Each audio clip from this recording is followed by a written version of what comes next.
Hello मेरे प्यारे साथियों, आप सभी का दिल खोल कर स्वागत है एम क्लासे यूट्यूब चैनल पर। आज हम चैप्टर नंबर 7 यानी कि प्रत्यावर्ती धारा जो हमारा चैप्टर है 12th फिजिक्स क्वेश्चन बैंक का, आज हम इसका भाई आपके लिए वन शॉट लेकर आए। वन शॉट के अंदर प्यारे बच्चों इसका हम सुपड़ा साफ करने वाले हैं। सारे एक क्वेश्चन को मैं लो लेवल से हाई लेवल तक लेकर जाऊंगा। हर एक कॉन्सेप्ट को आपको मैं समझाऊंगा, क्योंकि देखिए आपको ना रटना नहीं है। यदि आप रटोगे तो आपके याद 10 दिन रहेगा, 20 दिन रहेगा, लेकिन उसके बाद आप भाई भूल जाओगे। और एग्जाम टाइम में ना प्यारे बच्चों, रटन विद्या काम में नहीं आती है, सीखने वाली विद्या काम में आती है। इसलिए मैं आपसे हर बार कहता हूँ कि ऑब्जेक्टिव जो क्वेश्चन है उसको हल्के में मत लेके चलो। ऑब्जेक्टिव क्वेश्चन आपको एग्जाम में लटका देगा। हर एक ऑब्जेक्टिव क्वेश्चन का आपको भाई कंसेप्ट समझना है, उसका आंसर कंसेप्ट के साथ सीखना है। आंसर आप रट लोगे, उससे बेनिफिट क्या है भाई? थोड़ा सा भी घुमा दे क्वेश्चन, आप घूम जाओगे। तो इसीलिए कहता हूँ बार बार कि हर एक क्वेश्चन को कंसेप्ट के साथ भी समझो। तो हम आपको हर एक क्वेश्चन को भाई कंसेप्ट के साथ समझाएंगे। तो देखिएगा प्यारे बच्चों, यदि आप चैनल पहली बार आए हो तो आपसे एक छोटी सी रिक्वेस्ट है कि भाई चैनल को सब्सक्राइब कर लीजिएगा और वीडियो को लाइक कर दीजिएगा और अपने दोस्तों के पास भी शेयर कर दीजिएगा। और वीडियो अच्छा लगा है तो कमेंट करके आप जरूर जाइएगा। चलिए स्टार्ट करते हैं आज इस सेशन को। देखिएगा, सबसे पहले हम डिस्कस कर रहे हैं वस्तुनिष्ठ प्रश्न यानी कि ऑब्जेक्टिव क्वेश्चन। ऑब्जेक्टिव, तो आज का हमारा पहला क्वेश्चन है कि what is the frequency of the AC mains in India. मतलब आपसे पूछ रहा है कि जो हमारा भारत देश है इसके अंदर जो हमारी प्रत्यावर्ती जो धारा आती है उसकी फ्रीक्वेंसी कितनी है, उसकी आवर्ती कितनी है। देखिए मैं आप सभी को बता देता हूँ, जो धारा होती है वो दो प्रकार की होती है। एक तो होती है एसी और एक होती है वही डीसी। एसी मतलब होता है अल्टरनेटिंग करंट, और आज के इस चैप्टर में हम इस एसी की क्या करने वाले हैं, एसी की तैसी करने वाले हैं। और डीसी होता है डायरेक्ट करंट, मतलब दिष्ट धारा। दो प्रकार की धारा प्रवाहित होती है। लेकिन हमारे घरों में प्यारे बच्चों कौन सी धारा आती है, हमेशा याद रखिएगा, एसी हमारी धारा जो है वो हमारे घरों के अंदर आती है। हम एसी धारा का यूज करते हैं अपने दैनिक जीवन में, राइट। चलिए अब आगे देखिए, इसकी फ्रीक्वेंसी की बात कर रहा है इंडिया के अंदर। तो इंडिया के अंदर इसकी जो आवृत्ति होती है वो 50 हर्ट्ज होती है। 50 हर्ट्ज आवृत्ति क्या है भाई, ऐसी करंट हमारे देश में आता है। यदि मेरे बच्चों आपसे अमेरिका का पूछ लिया जाए, अमेरिका का, तो याद रखिएगा अमेरिका के अंदर जो आवृत्ति होती है वो होती है 60 हर्ट्ज। ये भी एक्स्ट्रा पॉइंट है, आप अच्छे से याद रख लीजिएगा। तो 50 हर्ट्ज आपका ऑप्शन नंबर बी में है, ये आपका सही जवाब चला जाएगा। चलिए बात करते हैं हम क्वेश्चन नंबर सेकंड की। आपसे पूछ रहा है N alternating current can be proved by, यानी कि प्रत्यावर्ती धारा उत्पन्न की जा सकती है। जो हमारा ऐसी करंट है ये किससे उत्पन्न किया जाता है, किससे इसको बनाया जाता है, किससे इसको पैदा किया जाता है, ये हमसे पूछा जा रहा है।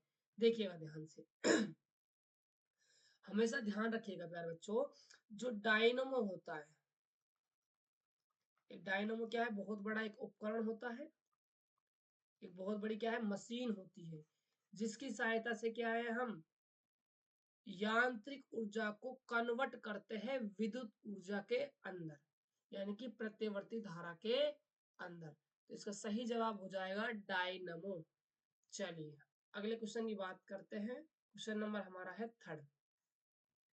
The device which converts mechanical energy into electrical energy is, यानी कि वह युक्ति जो यांत्रिक ऊर्जा को विद्युत ऊर्जा में परिवर्तित करती है।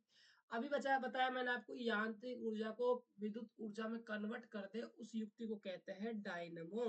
ऑप्शन नंबर आपका भाई बी चला जाएगा। चलिए अगले क्वेश्चन की बात करते हैं। हमारा क्वेश्चन नंबर है 4। देखिएगा, which of the following circuits exhibits maximum power डिसिपेंस, यानी कि निम्नलिखित में से कौन सा सर्किट अधिकतम शक्ति अपव्यय प्रदर्शित करता है।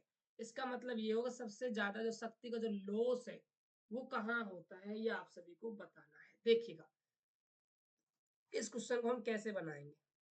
देखिए जो हमारा ई है वो हमारा विद्युत वाहक बल है, इसकी जो समीकरण होगी वो ई नोट साइन ओमेगा टी हो जाएगी, और धारा की हो जाएगी आई बराबर में I naught sine omega t plus में क्या है फाइव हो जाएगा, राइट। पावर का फॉर्मूला है I R M S, V के स्थान पे क्या आ गया ई आ गया, E R M S cos five. अब देखिए जो शक्ति है वो डिपेंड कर रही है किस पे भाई फाइव पर, यानी cos फाइव मतलब कलांतर पर। जो फाइव है हमारे इसको बोलते हैं हम कलांतर, कितना कला का अंतर है। तो ये आपका डिपेंड कर रहा है भाई cos फाइव पर, ठीक है।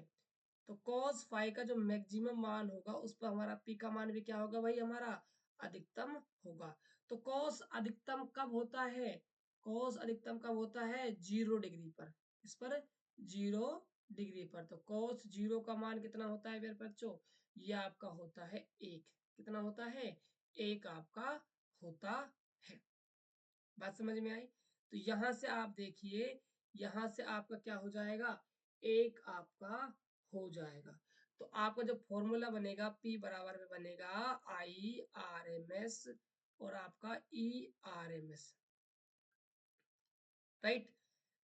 तो P बराबर आपका फॉर्मूला हो गया वी आई। तो ये किसके अंदर होता है, ये आपका होता है भाई शुद्ध प्रतिरोधक परिपथ के अंदर। किसके अंदर होता है, शुद्ध प्रतिरोधक परिपथ के अंदर। वहां आपका फाई क्या है भाई 0 होता है। तो आपने ग्राफ भी बनाया होगा, यहाँ पर आपका आर था, यहाँ पर आपका ई था। तो एक सीधी लाइन आई थी, यहाँ पर हमारा कलांतर, यहाँ पर हमारा वी आर, और यहाँ पर हमारी क्या थी वोल्टा थी। तो यहाँ पर आपका हो जाएगा शुद्ध प्रतिरोधक परिपथ। सी ऑप्शन आपका चला जाएगा। चलिए बात करते हैं हम क्वेश्चन नंबर 5 की। पूछ रहा है कि what happens to the inductive reascents when the frequency of the AC supply is increased। यानी कि हम क्वेश्चन को हिंदी में जो डिस्कस करें तो ये हमसे पूछ रहा है कि भैया हमें ये बता दीजिए आप कि प्रत्यवर्ती जो धारा है ऐसी आपूर्ति की आवृत्ति बढ़ने पर प्रेरकीय प्रतिघात पर क्या इफेक्ट पड़ता है। आवृत्ति बढ़ रही है, आवर्ती का मान आप बढ़ा रहे हो, प्रेरकीय प्रतिघात मतलब आपसे भाई एक्सेल पूछा जा रहा है, ठीक है। तो एक्सेल का फॉर्मूला क्या होता है, एक्सेल होता है हमारा ओमेगा एल। ओमेगा जो होता है वो होता है 2 पाई एफ गुणा में क्या हो जाएगा एल। तो यहाँ से साफ साफ नजर आता है जो हमारा प्रेरकीय प्रतिघात है एक्सेल वो समानुपाती है आवर्ती के। अब आपने आवर्ती को बढ़ाया है, इसका मतलब आपकी जो प्रेरकीय प्रतिघात है एक्सेल वो भी क्या है भाई बढ़ेगा, बढ़ती है। ऑप्शन नंबर हमारा ए हो जाएगा। चलिए बात करते हैं क्वेश्चन नंबर हम 6 की। What happens to the quality factor of an LCR circuit if the resistance in increased। यानी कि प्रतिरोधक बढ़ने पर LCR सर्किट के विशेषता गुणांक का क्या होता है। विशेषता गुणांक का आपको भाई बताना है। देखिए जो आपका भाई विशेषता गुणांक होता है क्यों, उसका फॉर्मूला होता है 1 में आर रूट के अंदर एल अपॉन में सी होता है। तो जो आपका Q है वो आपका व्युत्क्रमानुपाती है भाई R के। अब आपका प्रतिरोध बढ़ रहा है तो इसका मतलब आपका जो विशेषता गुणांक है वो क्या है घटेगा, तो कमी हो जाती है। ऑप्शन नंबर आपका बी हो जाएगा। चलिए बात करते हैं क्वेश्चन नंबर 7 की। When is the current in A circuit wattless. Circuit में करंट कब वोल्टलेस होता है, वोल्टलेस आपको भाई बताना कि सर्किट में करंट वोल्टलेस कब होगा। काफी इंपॉर्टेंट ये क्वेश्चन है। देखिए वोल्टलेस का मतलब ये है प्यार बच्चों की जो हमारी वोल्टता है या हमारी जो धारा है उसके मान में कमी नहीं होनी चाहिए, कमी नहीं होती है। यदि कमी नहीं होती है तो उसको हम वोल्टलेस कहते हैं परिपथ। क्या कहते हैं उस सर्किट को, हम वोल्टलेस सर्किट हम उसको नाम देते हैं। अब धारा के मान में कमी कब नहीं होगी, जब धारा के मान में रुकावट नहीं आएगी। और धारा के मान में कब रुकावट नहीं आएगी, जब हमारा प्रतिरोध कम होगा। अब हमें धारा के मार्ग बिल्कुल रुकावट नहीं चाहिए, इसका मतलब प्रतिरोध का मान हमें क्या करना पड़ेगा भाई, शून्य करना पड़ेगा। तो जब परिपथ का प्रतिरोध क्या हो जाए भाई, शून्य हो जाए, ऑप्शन नंबर बी चला जाएगा। तो बच्चों क्या समझ में आ रहा है? जो कॉन्सेप्ट के साथ हर एक क्वेश्चन को हम डीपली अच्छे से भाई कवर कर रहे हैं। ऐसे ही आपको हर एक क्वेश्चन को करना है, ऐसे ही भाई फिजिक्स पढ़ी जाती है बच्चों। ऑब्जेक्टिव क्वेश्चन रटे नहीं जाते हैं, समझे जाते हैं, ठीक है। चलिए, एनर्जी डिस्पेटेंट इन एलसीआर सर्किट, एलसीआर परिपथ में ऊर्जा की क्षति होती है। देखिए जो एलसीआर परिपथ है, इसका जो निर्माण हुआ है एल सी और आर से हुआ है, तो ऊर्जा की क्षति कहाँ होती है ये आपको बतानी है। तो सबसे पहले देखिए हम एलसीआर सर्किट का क्या है स्ट्रक्चर बनाते हैं, ध्यान से समझिएगा। ये आपका भाई क्या है, यहाँ पर प्रतिरोध है, ये आपकी क्या है यहाँ पर कुंडली है, और ये आपका क्या है यहाँ पर संधारित्र है, और इसको एक वोल्टमीटर से जोड़ रखा है, और एक किससे जोड़ रखा है भाई, कुंजी से जोड़ रखा है। ये हमारा प्रतिरोध है आर, ये कुंडली का स्व प्रेरकत्व है एल, और ये संधारित्र है, इसकी धारिता है सी। अब देखिएगा ध्यान से, यदि वोल्टता की बात की जाए तो इसके स्वरूप में वोल्टता होगी V बराबर में आई आर,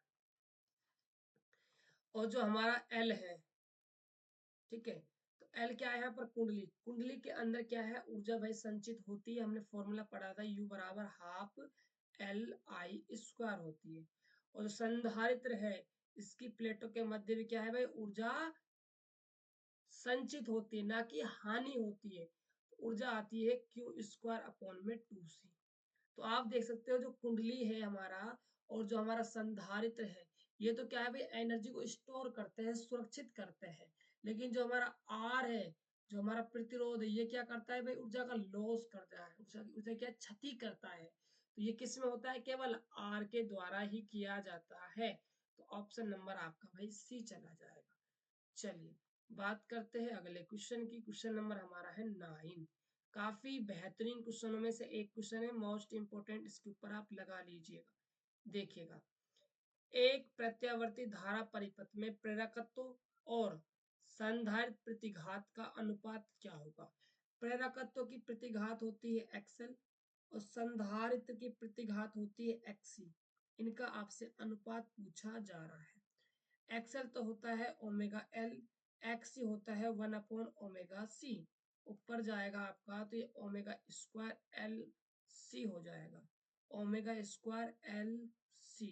तो ये आपका भी ऑप्शन नंबर कौन सा चला जाएगा, सी चला जाएगा। हिंदी में यहाँ पर भी ऑप्शन नहीं है, लेकिन आंसर में आप देख सकते हो यहाँ पर आपका ऑप्शन सी होने वाला है राइट आंसर। चलिए अगला क्वेश्चन देखिएगा, इन सीरीज रिसोनेंट एलसीआर सर्किट, श्रेणी संयोजित अनुनाद बच्चों, अनुनाद एलसीआर परिपथ में, आपसे अनुनाद एलसीआर परिपथ की बात कर रहा है। देखिए जब भी हमारा एलसीआर परिपथ अनुनाद की अवस्था में होता है, तो उस वाली कंडीशन में जो हमारे प्रेरणिक प्रतिघात है और जो हमारे धारते प्रतिघात है, ये क्या है आपस में भाई बराबर होती है। ये धारते प्रतिघात है एक्सी, एक्सएल बराबर होता है एक्सी के। अब देखिएगा आप यदि एक्सी को इधर लाते हो तो ये माइनस का हो जाएगा, बराबर क्या हो जाएगा, 0 हो जाएगा। अब यहाँ से थोड़ा सा लॉजिक लगाना है आपको। देखिए एक्सएल क्या है आपका, प्रेरणिक प्रतिघात, और एक्सी क्या है आपका, धारितीय प्रतिघात। आप यहाँ पर देख सकते हो दोनों जो प्रतिघात है, इनका जो अंतर है वो कितना के बराबर है, 0 के बराबर है। तो हम कह सकते हैं कि जब एलसीआर परिपथ अनुनाद की अवस्था में होता है, तो कुल प्रतिघात क्या होती है भाई, शून्य होती है, प्रतिघात शून्य होता है। ऑप्शन नंबर आपका भाई ए चला जाएगा। देखो कितना कंसेप्ट वाला क्वेश्चन है प्यारे साथियों, करने के बाद मजा ही आ गया होगा आप सभी को। चलिएगा अगला क्वेश्चन देखते हैं, the number of turns in the primary coil of a transformer, जो ट्रांसफार्मर है हमारा, उसकी जो प्राइमरी जो प्राथमिक कुंडली है, उसमें जो नंबर ऑफ टर्न्स है वो कितने हैं, 200 है। यानी कि आपको N1 का मान दिया हुआ है 200, right. And the number of turn in the secondary is a 10। और जो सेकेंडरी कॉइल है उसके अंदर जो हमारे फेरों की संख्या है वो कितने हैं, 10 है। 240 वोल्ट क्या है, AC is applied to primary, जो प्राइमरी कुंडली है उसमें कितना वोल्टेज पहुंचाया भाई, 240 वोल्ट है। The output from the secondary, secondary कुंडली का वोल्टेज निकालना है। ये सिंपल हमारा क्या है भाई क्वेश्चन है। तो देखिए फेरों की संख्या और वोल्ट तक के बीच संबंध हमने अच्छे से पढ़ा है, N1 by N2 equal to V1 by V2 होता है। तो N1 आपका 200 है, N2 10 है, V1 आपका 240 है और ये V2 आपका है। ठीक है, एक जीरो से यहाँ से आपकी जीरो कट जाएगी, यहाँ से आपका एक जीरो कट जाएगा, यहाँ गुणा होगा तो ये 2V2 बराबर में कितना हो जाएगा 24। यहाँ से आप V2 निकालोगे तो 24 बटा में क्या हो जाएगा 2, भाग लगाओ तो यहाँ आपका निकल कर आ जाएगा 12 वोल्ट आपका भाई आंसर होने वाला है। यानी कि आपका जो ऑप्शन नंबर बी है वो आपका सही जवाब जाएगा। यहाँ से एक क्वेश्चन आपका भाई बन सकता है, इसीलिए आप इस पर मोस्ट इंपोर्टेंट लगा दीजिएगा। चलिएगा अगला question, transformer works works on the principle of, transformer किस सिद्धांत पर कार्य करता है, तो ये आपका भाई म्यूचुअल इंडक्शन पर कार्य करता है, अन्योन प्रेरण पर कार्य करता है। क्योंकि यहाँ पर हम किसी एक कुंडली में चेंज करते हैं, उसका इफेक्ट किस में जाता है, दूसरी में जाता है। तो इसका ऑप्शन सी हो जाएगा। अगला है इनप्योर इंडक्टिव सर्किट करंट, शुद्ध प्रेरकत्व परिपथ में विद्युत धारा। अब देखिए यहाँ आपका भाई आरेख आया है, आरेख से क्वेश्चन उठाया है इन लोगों ने। अब देखिएगा शुद्ध प्रेरकत्व परिपथ की हम बात की जाए तो वहां हमने डायग्राम अच्छे से बनाया था, याद होगा आप सभी को। ठीक है, ये हमारी y अक्ष है, ये हमारी क्या है x अक्ष है। यहाँ हमारी धारा थी, ठीक है, और यहाँ पर क्या था भाई हमारा VL था। मतलब प्रेरकत्व जो परिपथ है उसकी क्या थी, वोल्टता थी। धारा और वोल्टता के बीच कितना कोण बन रहा है, 90 डिग्री कोण बन रहा है। और यहाँ से कितना कोण बनता है भाई, ओमेगा टी कोण बनता है। ठीक है, तो आप यहाँ पर देख सकते हो जो आपकी धारा है वो वोल्टता से पाई बाई 2 कोण क्या है, पीछे है। भाई धारा इधर आ रही है ना नीचे की तरफ, धारा नीचे की तरफ आ रही है, इसका मतलब वोल्टता ज्यादा है, धारा क्या है कम है। या हम ऐसे भी बोल सकते हैं कि जो विद्युत वाहक बल है, जो विद्युत वाहक बल है उसकी जो वोल्टता है वो धारा से क्या है भाई ज्यादा है। ऐसे कह सकते हैं कितनी, पाई बाय 2। या फिर हम ऐसा भी कह सकते हैं कि जो हमारा धारा है, जो हमारा क्या है धारा है, वो वोल्टता से क्या है पाई बाय 2 कोण क्या है पीछे है।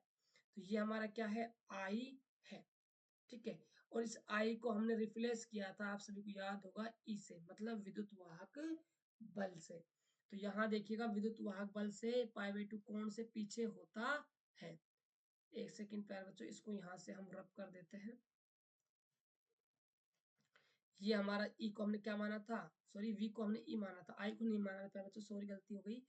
वी एल था जो, वी था जो, उसको हमने ई माना था। तो देखिए जो विद्युत वाहक बल है, विद्युत वाहक बल है से, विद्युत वाहक बल से पाई बाई 2 कोण पीछे है भाई क्या, विद्युत धारा। आप देख सकते हो विद्युत धारा क्या है, इससे पाई बाई 2 कोण क्या है पीछे है। ऑप्शन नंबर आपका ए हो जाएगा। चलिए बात करते हैं हम क्वेश्चन नंबर 14 की। The average power dissipation in pure inductance of capacitance is, शुद्ध प्रेरकत्व या संधारित्र में औसत शक्ति अपव्यय होता है, औसत शक्ति अपव्यय आपको बताना है। तो देखिएगा, तो P बराबर फॉर्मूला होता है I RMS VRMS और cos फाई होता है।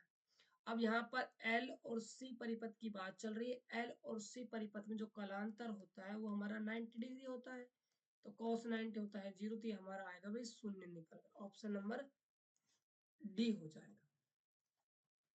चलिए बात करते हैं हम क्वेश्चन नंबर नेक्स्ट।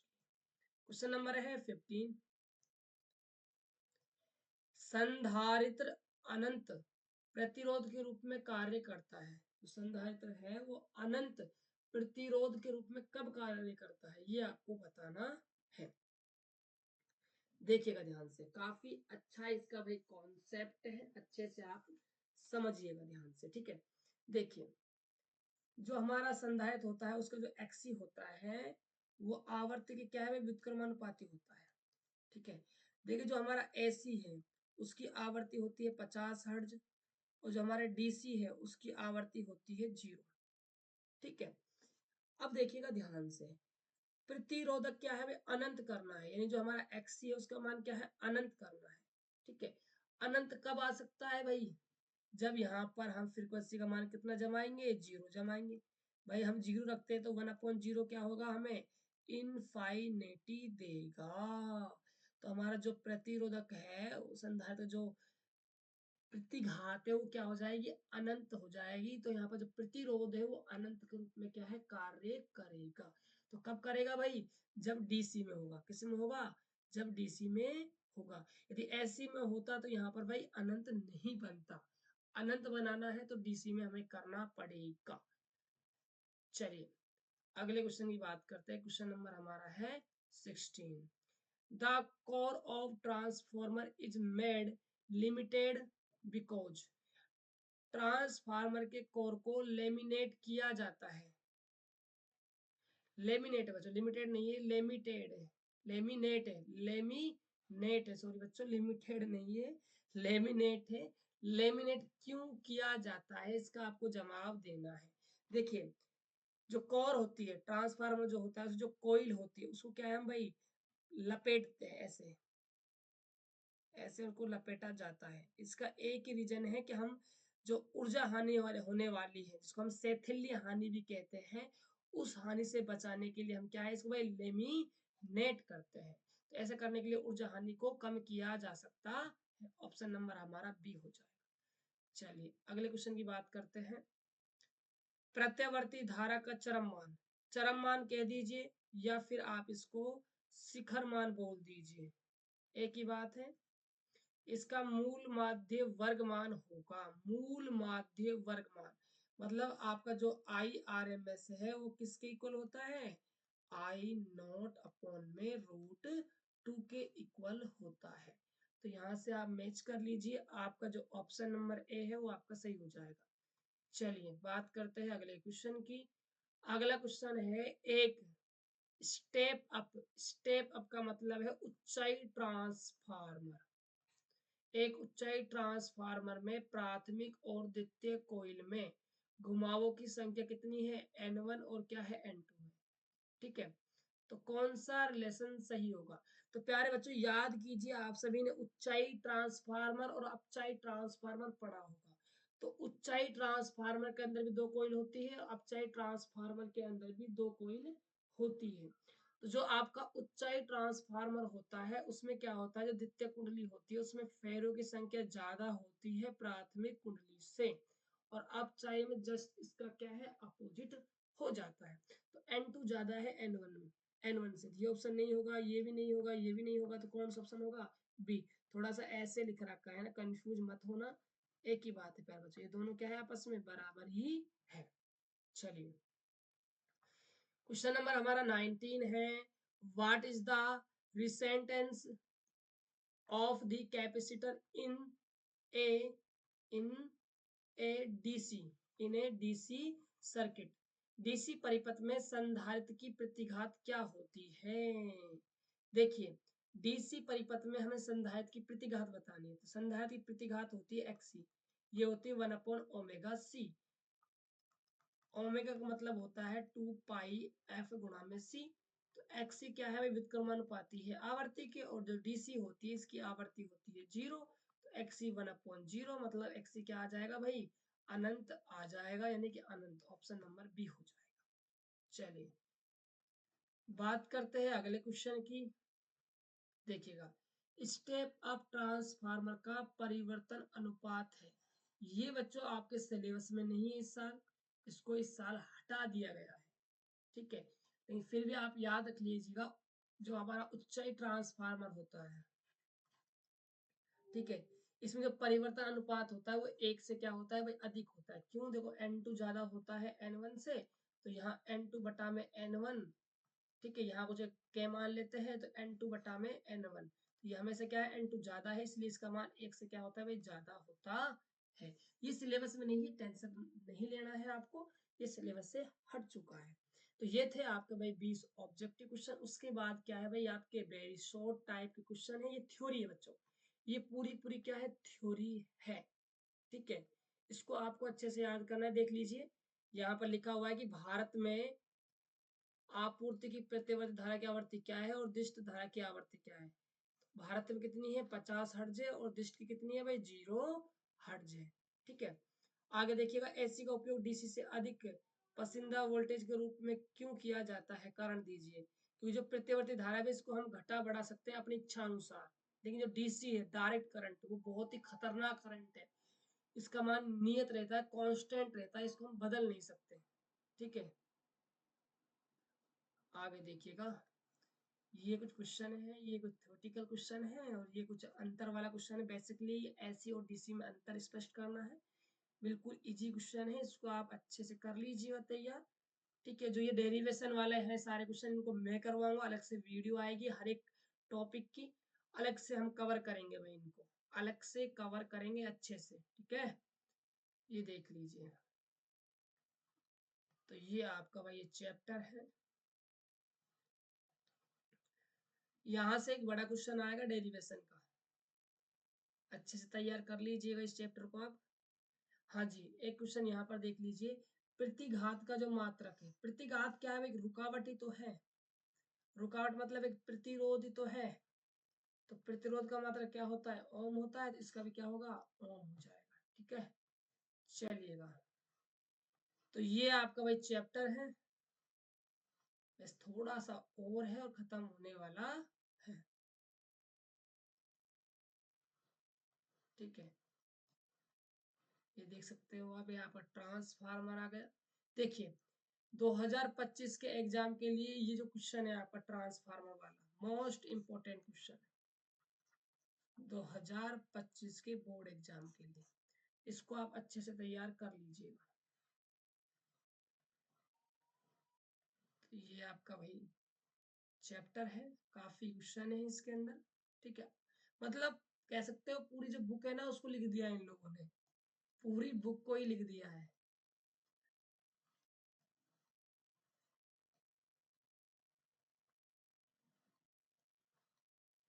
देख सकते हो यहाँ पर आपका चैप्टर समाप्त होता है। तो कल हम भाई डिस्कस करेंगे चैप्टर नंबर 8 विद्युत चुम्बकीय तरंगे, ठीक है। तो ये क्लास आपको कैसा लगा आप सभी बच्चे कमेंट बॉक्स में हमें जरूर बताएं, और आपका कौन कौन सा ऐसा टॉपिक है जिसमें आपको बहुत ज्यादा दिक्कत होता है उस टॉपिक को भी आप कमेंट बॉक्स में भाई पिन कर दीजिएगा, मैं आपका कमेंट रीड करके आपको उस टॉपिक का वीडियो बनाकर दे दूंगा। तो भाई चैनल को सब्सक्राइब कर लीजिएगा, व्हाट्सएप ग्रुप को ज्वाइन कर लीजिएगा, मिलते हैं और एक बेहतर वीडियो में, तब तक के लिए जय हिंद, वंदे मातरम।